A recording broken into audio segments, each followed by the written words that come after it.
Well, hello, good morning, good afternoon, and good evening somewhere out there in the world. Of course, it is afternoon in the Central Standard Time Zone.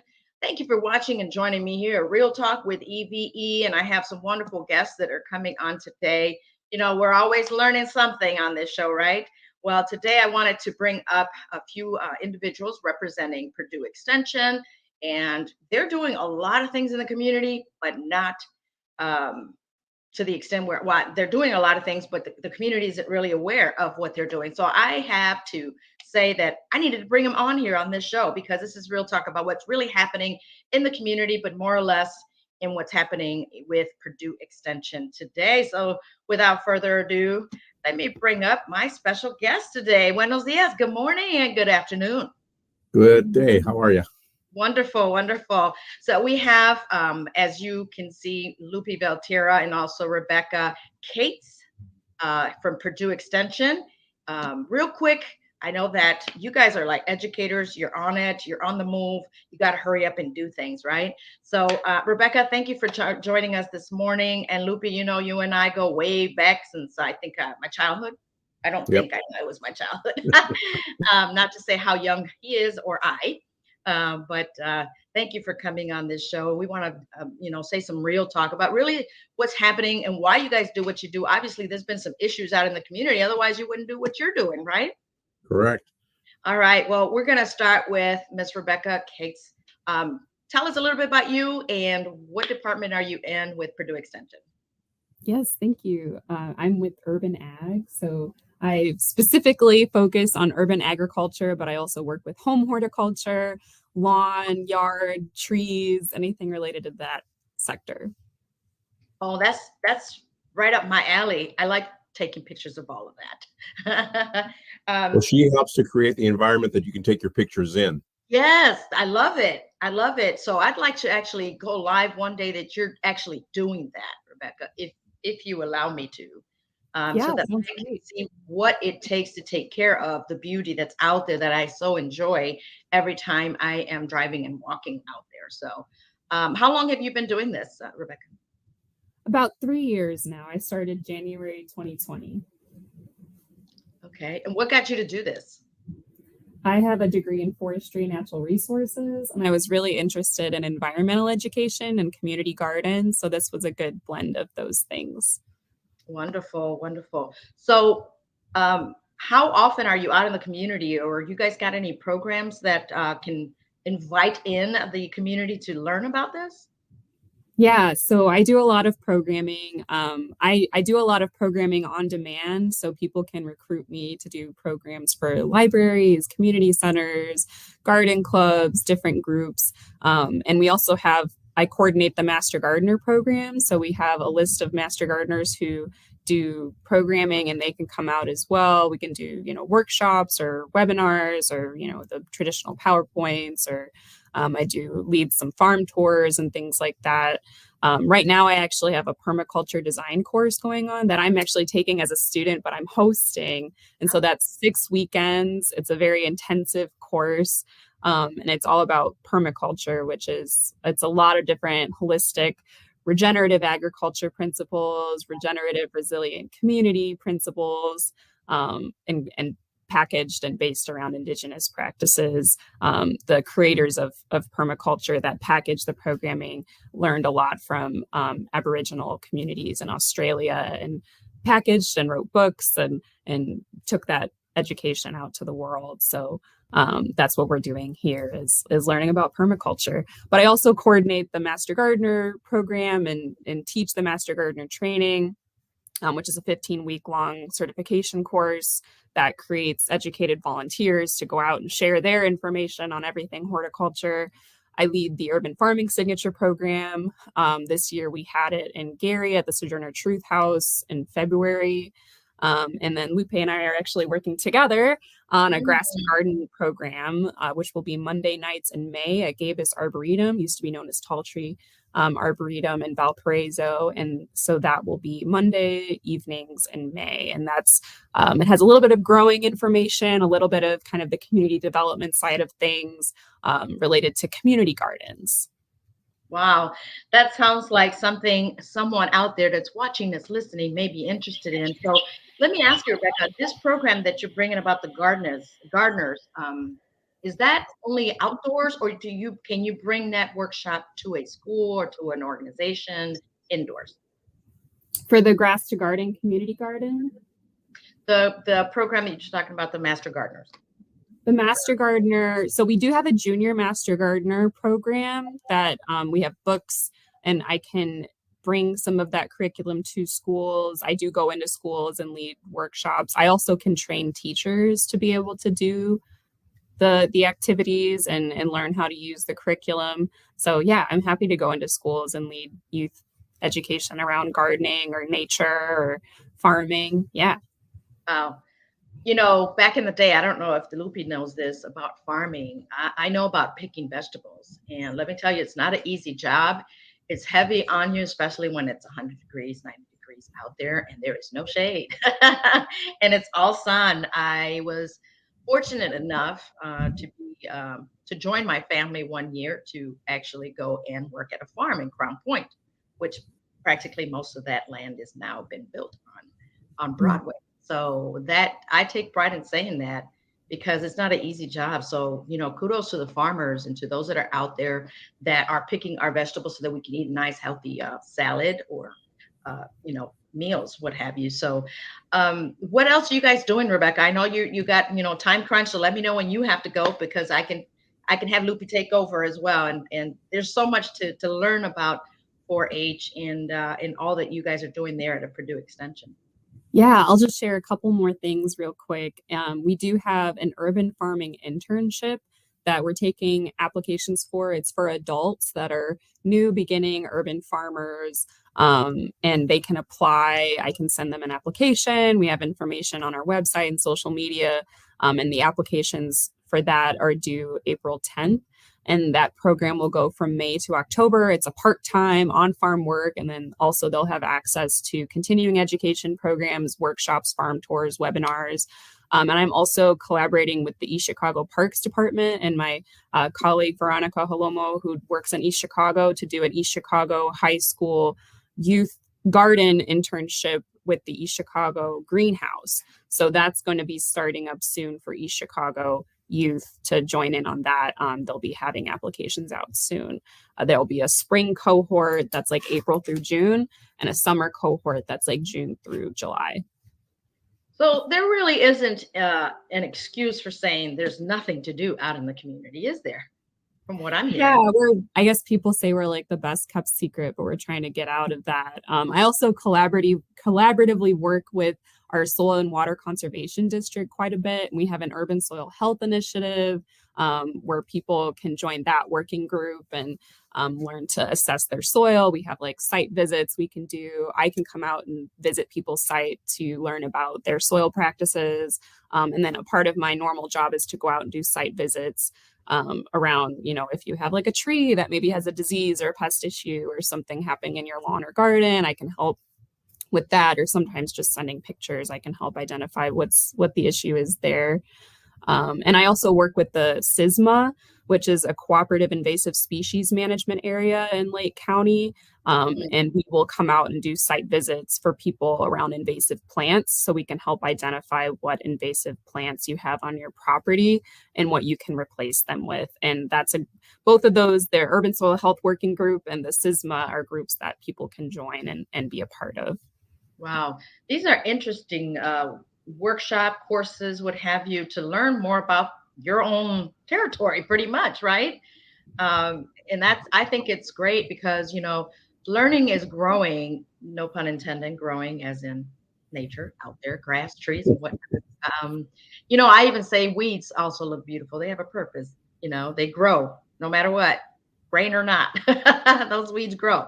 Let me ask you, why do they grow? What makes them grow? I mean, you don't need water. I was just watching that the other day, something about weeds will grow, because it was used as an illustration, but weeds will grow in the crack of a sidewalk and there's no water. How's that? Yeah.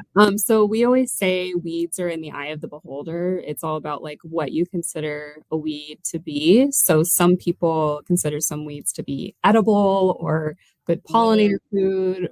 Sometimes sometimes they might be an invasive plant or a noxious weed. And in that case, you definitely should remove them because they have detrimental impacts to the environment, or, wildlife habitat and things like that. They can take over.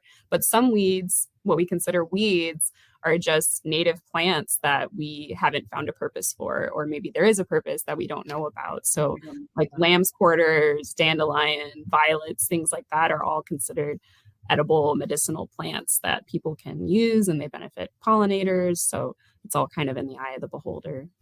That's a lot that one person can learn so much just from taking one of these courses. Now, are these courses free? Is there subsidies? Is there a special program for it? I mean, as far as those that can't afford it, if it's not free.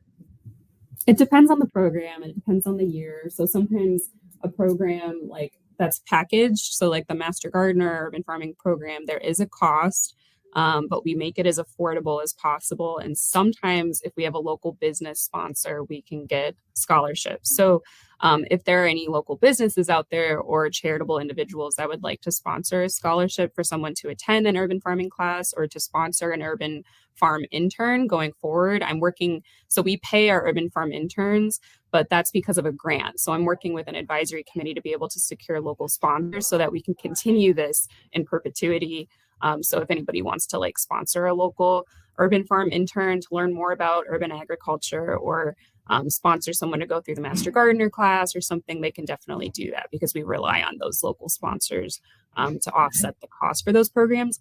But me going to someone's yard to identify if they have like a pest or disease issue, there's no cost for that. So how do we get a hold of you, Rebecca? Because I know Lupe's got a lot to share as well. I have the website here on the screen to my lovely audience that's watching. You go to the https://extension.purdue.edu/lake. You see it here. I'm also going to be putting it on the comments so that you can easily just click on it. I know sometimes we just don't read, but reading is important. And so is there a phone number that they can get a hold of you, Rebecca, for this program, or just go to the website? The website's great. You'll find my email in the contacts there, or the extension office phone number is 219-755-3240. One more time, because your voice just faded just a tad bit. Yeah, sorry. 219-755-3240. So wonderful. That's to the extension office, and then you can ask to talk with me, or if you don't remember my name, just say like the ag educator, the garden educator. Yeah, it'll get to me. The one that deals with the trees in the land, in the farm.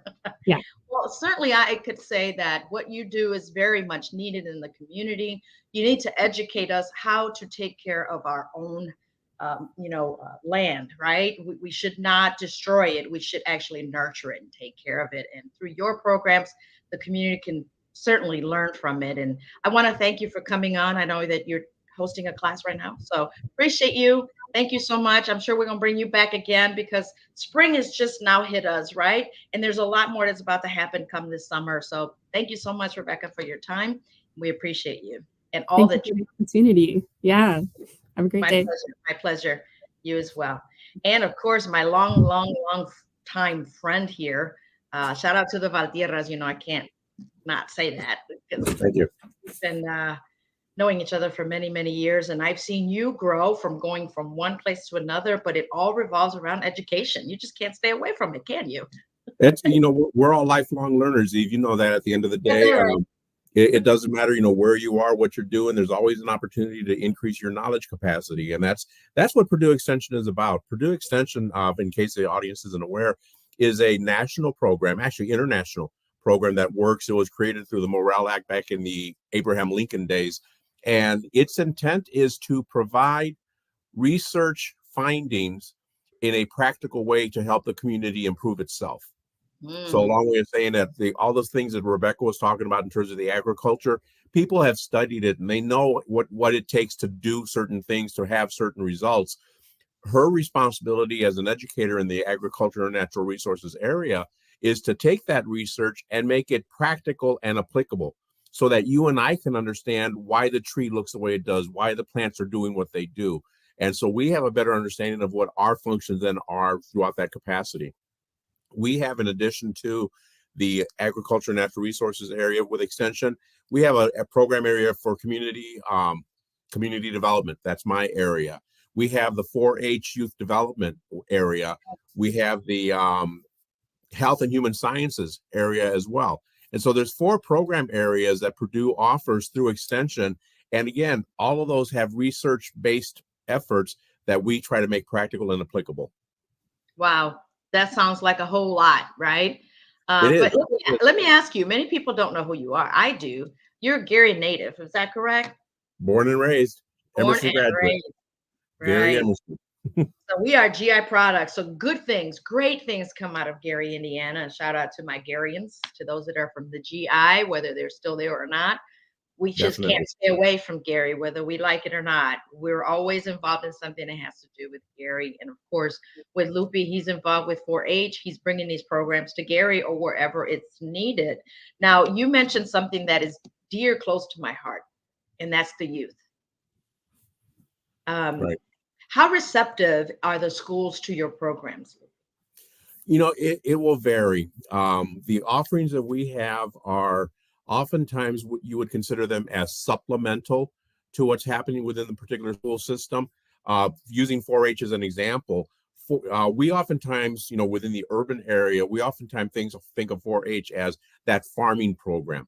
It's those people who live out there that are playing with the sheep and the goats and the horses and doing those sorts of things. And that is part of 4-H. That's a critical part of 4-H, that agricultural background. But notice the name is 4-H Youth Development.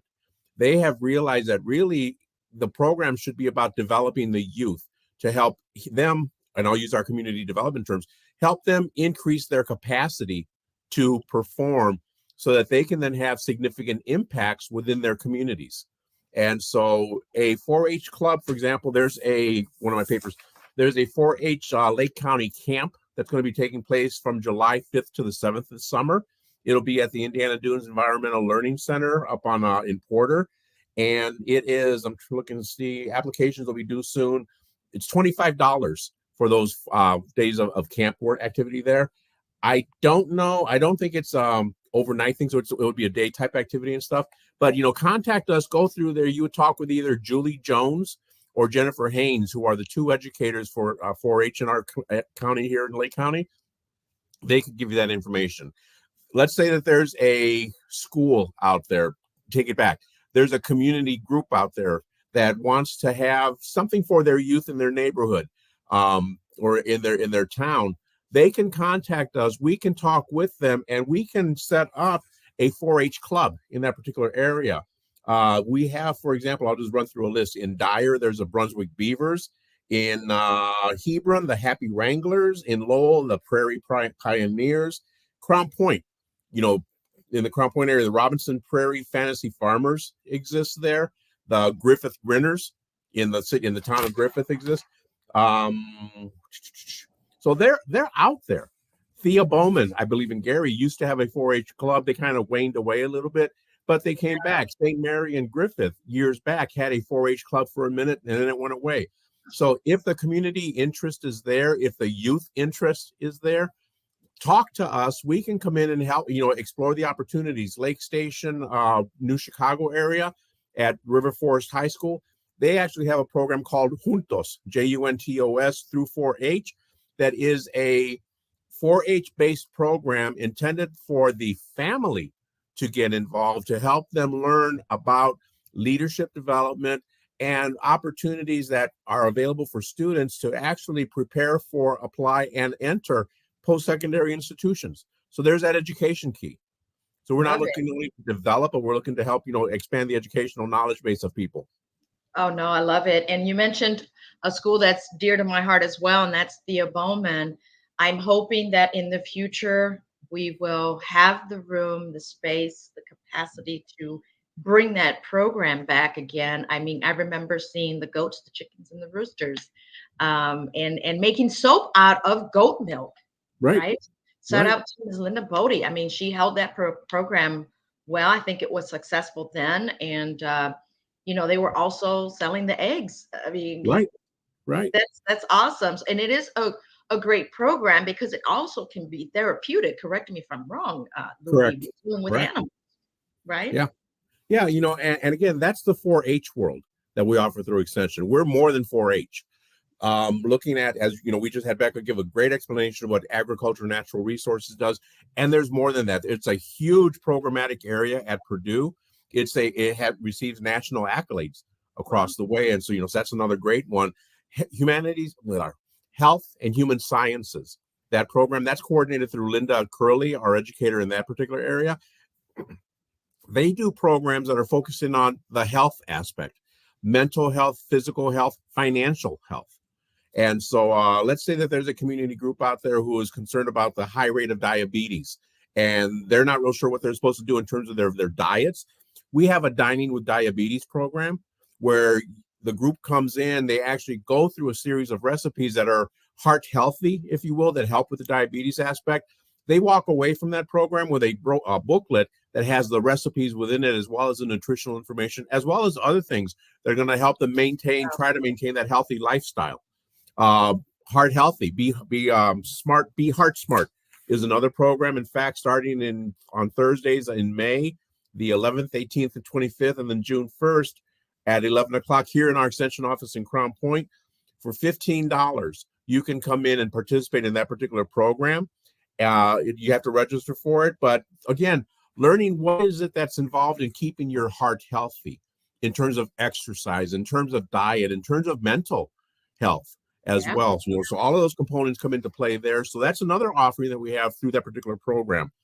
To help the community, to help industry, if you will, restaurants and food handlers have certifications that are required. The Serve Safe program, for example.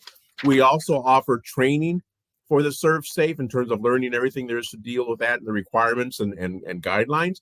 And we serve as a test site as well. And so you can not only learn about, but you can actually take the test for and become certified in Serve Safe, both at the food handler level and at the manager level as well. So those are available, and those are coming up in April if people are interested in that. So there you see, go ahead. No, there you see a lot of programs. That's what I see. So Yeah. that one with the food handler, is that what audience would that be? Who would that be?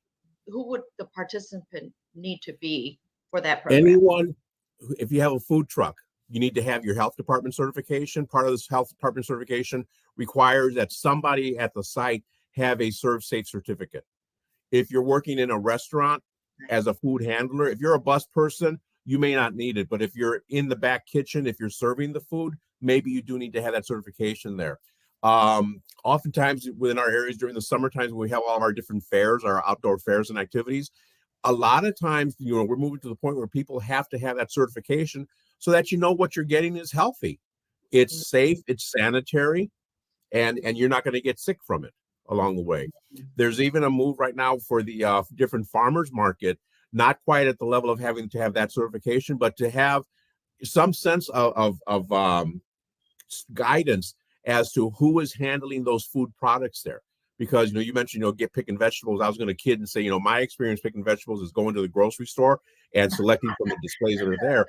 But when we go during the summer times to the farmers markets, when you're getting a fresh vegetable, okay, that kind of what you have to do with it.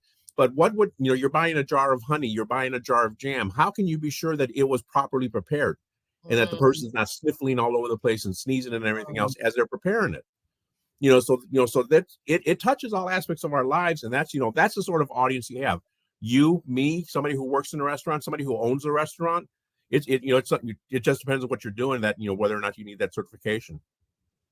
Wow, that's a lot. Now let me ask you, what got you, Lupe, doing all of this about the 4-H and agriculture and the animals? I mean, you're involved in the Lake County Fair as well.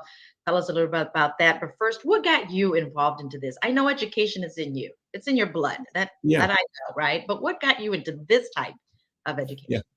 Actually, as you know, I was over at Ivy Tech for a number of years. I was at Purdue Calumet prior to that with the Upper Bound program. Right. Ivy Tech, I was the Dean of Students, Director of Student Affairs, Student Services, and then became Chancellor. And I served in that capacity for over a decade. When I left Ivy Tech, I had that feeling that, there's still more that I can do. There's more that I need to be doing and stuff. I can't just sit at home. And so, in exploring different opportunities, a vacancy came up here at Purdue Extension in Lake County one of 92 throughout the state, because there's 92 counties in Indiana, and each county has an extension office. But when the opening for a community development educator came up, and I was reading through it, it's increasing capacity within community leadership, helping individuals to make a significant impact, learning more about governmental processes. So everything that I have been doing that I'd like to do in terms of helping people improve their lot in life fit into this particular job description. And so I was fortunate that I applied, I got the position, and I actually work in community development as my target area. But because, and oftentimes I get in trouble for saying this, community development is at the base of everything. Just as agriculture is at the base, just as health is, my perspective is community development is there. And so when the Grass to Gardens program came about that Becca talked about, it has not just the environmental and physical aspects of growing and what do you need to make sure that your soil is healthy, that you have the right nutrients within the soil, that you're planting at the right time. There's that element of human interaction that comes there. The plants don't grow by themselves. Right. Somebody has to plan that out. Somebody has to get volunteers. Somebody has to maintain it. Somebody has to keep books on occasion. And so we were able to coordinate with the A&R program area and actually have that as a dual program between community development and A&R because of the community development elements that come into it. And so we partner in that capacity there. 4-H, there's a wonderful opportunity. And you mentioned, within the schools, what can we do? There's a big push, again, about having students, having youth, having individuals better prepared with life skills, not just the technical work skills, but the life skills. And so 4-H has a program offering, again, with community development called Work Ready. And it is a package of 8 to 10 programs, subtopics, if you will, that deal with anything from dressing for an interview, how to write your resume, how to communicate, how to work with groups, all kinds of different topical elements that are those so-called soft skills that come across. We have that packaged already. And let's say, for the sake of argument, Thea Bowman called us up, or River Forest called us up and said, we would like to offer this program as part of our career prep curriculum.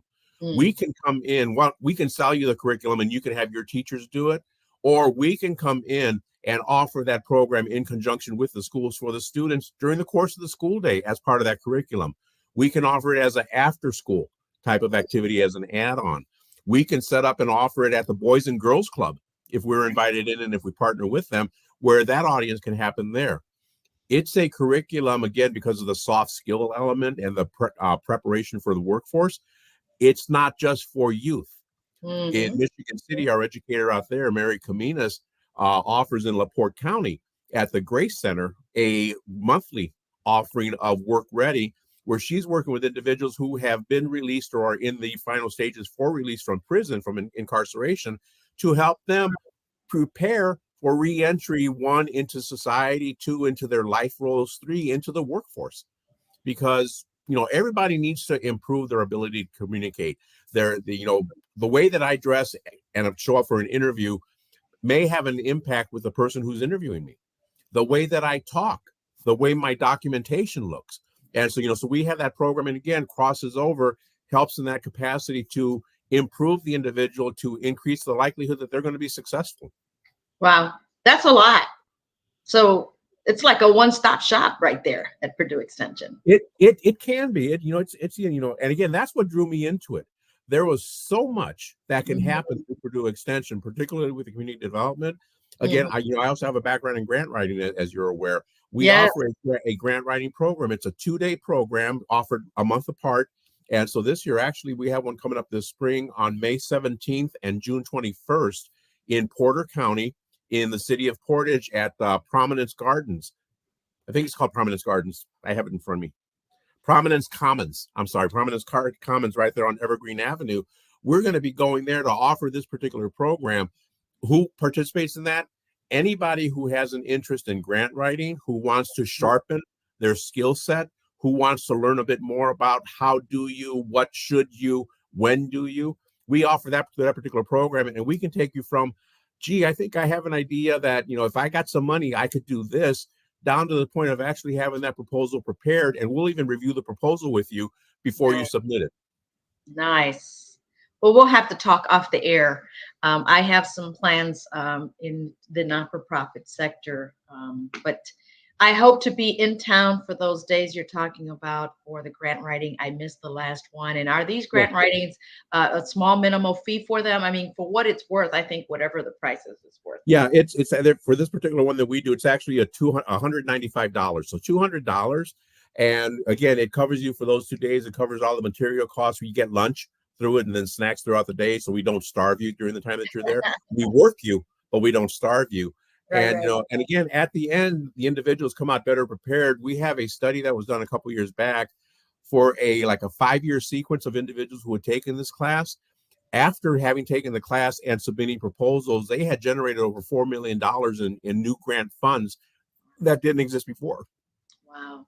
So any non-for-profit organization that's listening to this, is it just for Lake County or all the counties? The one you're mentioning that's taking place in May and June, is that just for Lake County or anyone that wants to come to Lake County to take the course? Actually, it's being offered in Porter County. So again, that shows that collaboration that we have. Yes. The 3 educators, Mary Cominas in LaPorte County, Gina Avila in Porter County, and myself here in Lake County, we're partnering together to do that particular offering in Porter County. We had offered it prior up in Hammond at the HBC building there in Hammond and Hammond Development Corp. We offered it there, and we had people from Lake County and outside of Lake County come in for that one. So they're open to anyone. We've had individuals up in this area who drive up from Indianapolis, for example, because it fits their schedule. We've had individuals who were at the Indianapolis. I did that a couple of years ago down in Indianapolis, and there was somebody from Gary who was down there as well because it fit their schedule. And so our programs, for the most part, they're not, unless they're specifically sponsored for a targeted audience by an organization, they're open to anybody. There's no discriminatory aspects that come along there. We try to make them as accessible as possible. And if you're interested, if it fits your schedule, and if you can get there, and if there's a fee, if you can find a way to get that covered, then you're eligible to participate in it. Wow, there's certainly a lot to learn with what Purdue Extension is doing, guys. And you guys heard it's in the entire state. So check out your Purdue Extension if you are watching in another county in the state of Indiana. Now, I know other people from other states may be saying, "Oh, wish we had this," or "Let me see if we do have this." And they do. And they do. Yeah. If your state has a morale-based, a land grant institution, and every state does, including Alaska and Hawaii, then that institution more than likely sponsors an extension program. And they will vary across the way. They will have different aspects of interest based on what their community needs, because we all go through that needs assessment process of what exactly is needed within our community. You're on our Community Development Advisory Committee, Eve. And, so we get together and we talk about, what are the needs that are showing up in Lake County? And we try to address those. And sometimes, you'll identify a need for youth development, and we push that over to the 4-H side and see what we can do with them. Or health and human sciences, there's a mental health issue, we work with that and we coordinate across this. So just because I am the community development educator doesn't mean that I don't have the opportunity to collaborate both within Lake County and across the state of Indiana. There is a need. There is. Is the community actually embracing it and saying, I want it in my town, I want it in my school, I want to do this in my organization so that I can give back to the community? I hope that what you guys have learned about what Purdue Extension is doing, what Julie, what Rebecca, what Lupe, and everybody else is bringing to the community, to you should embrace it, welcome it, and find a way to find a grant to pay for some of these costs, to take care of these programs, to bring them into your town or into your organization or school. I want this program in my school, the Bowman Leadership Academy. For those who don't know, I sit on the board. I've been on the board for 7 years, since 2016. So goes to show you the love I have for education, but more for the quality of education for our youth. We often talk about money. Well, how are we spending our money, people? Right. Are we blowing it on things we really don't need? Well, I'm one of those that will make sure that we're spending on the things we need for our students, not the things I need, because for sure, I could use a lot, but it's for our students. It's for our youth. It's for families, parents. you need to learn from these programs too. Parents, I'm always about parent involvement. Do you get a lot of parent participation in some of the programs that you have, that parents actually go to you and say, yeah, we need this, can you try to bring it here? Or they're the encouragers, they're the motivators to bring that? We do see that again in the different areas, depending on what it is. There's I'm not going to get the name of it right, but I'll call it the Healthy Family Program. Again, Health and Human Sciences offers that program. There's one component of it that is actually a result of a court mandate where families are required by court proceedings to participate in a family development, family enhancement program. And so we have a component that deals with that specifically. But, Nice. Kids who want to learn about how do I handle cash, we have a program called Captain Cash that helps them learn about those particular aspects. How do they budget? How do they plan out? They want to buy an earbuds or whatever. How can you actually budget out so that in your allowance and the tasks that you do around the house or in your neighborhood to help your community, how can you start to save that money so that you can reach that financial goal? We have that on the adult perspective as well. How can you save to buy a house? What sorts of things do you need to think about, when you're getting your check from your job, that you can budget so that you're actually, being able to put money aside so that you're not having to live check to check. You can actually, begin to accumulate wealth in that capacity. So, lots of different opportunities that are out there. We go off of what we think people need, but most importantly, as through the advisory committees and then through other interactions that we need to listen to what the community wants and what the community says that they're looking for. And then we try to be responsive there. You heard Rebecca say, it's pretty much on demand. Call her up and tell her what it is you're looking for, and we can probably find something that'll tailor it. If we don't we're blessed in Lake County, we have 5 educators in our office. There are some counties that have 2 educators, and that's it. And so they have to cover, different topical areas. But here we can pretty much address any issue or concern that comes through, or find a way to connect you with somebody who can help in that capacity. Wow.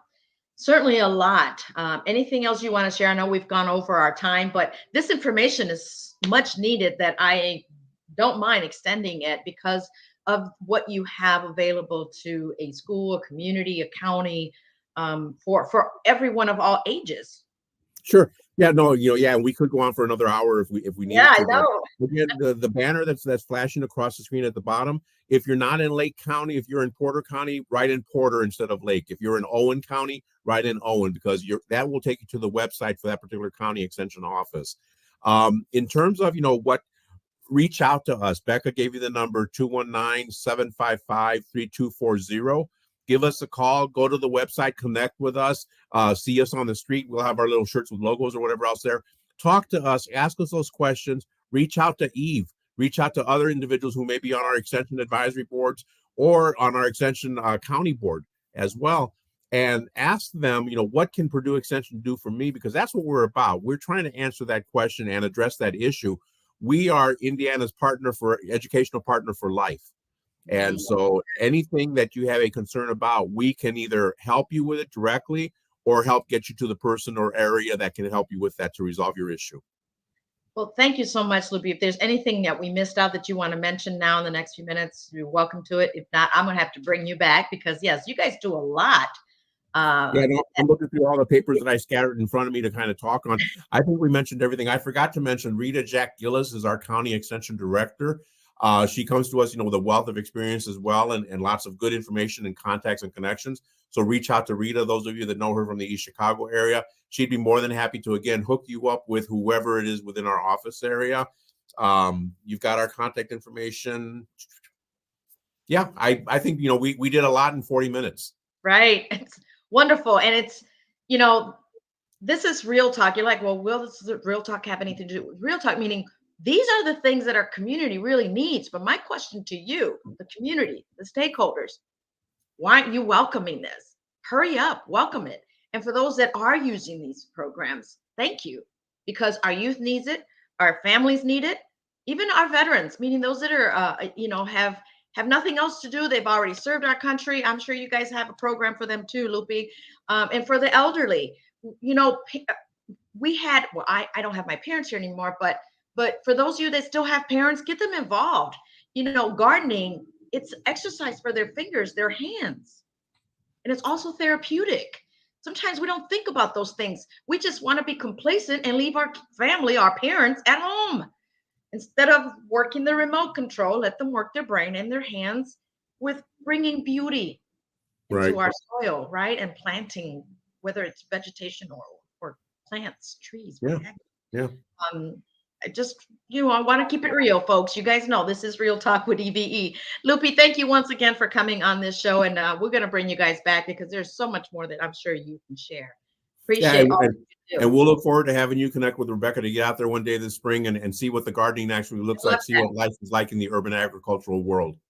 I Or love that. we can go 4-H event, or actually during the summertime, early plug, go to the Lake County Fair and check out all the wonderful things that our 4-H youth are learning through their youth development programming. No, I love that. And I'm going to be at the Lake County Fair so long as I'm in town. I had the pleasure of, thank you, Lupe, for giving me the opportunity to milk a goat. That was fun. Hey, didn't I beat you at that one? You buddy. It took me back to my days when I actually milked a cow. I was 5 years old, 6 years young. But that was fun. Thank you so much for all that you do, Lupe. I appreciate you and everyone at Purdue Extension. I so appreciate all that you bring to the community. Thank you once again for helping us make those impacts and increase capacity within our community leaderships. Wonderful. Till next time. Thank you. Thank you. And wow, that was a lot. And of course, I've gone over my time of our show, but I appreciate your patience. I appreciate you sitting here and watching this whole entire interview so that you too can learn. Spread the word because it's so needed. It's therapeutic. It's time that a family can come together and do things to actually improve our earth. Come on, people, let's not destroy it. With that, guys, I do have to go. And of course, one more time, you see that on the banner down on the bottom. That is the website that you can go and check out all these wonderful things that are happening at Purdue Extension. With that, gotta go, gotta see people, got things to do. Thank you for joining us here on Real Talk with E.V.E. I gotta go. So with that, you guys have a wonderful rest of your day, week, what have you. Bye.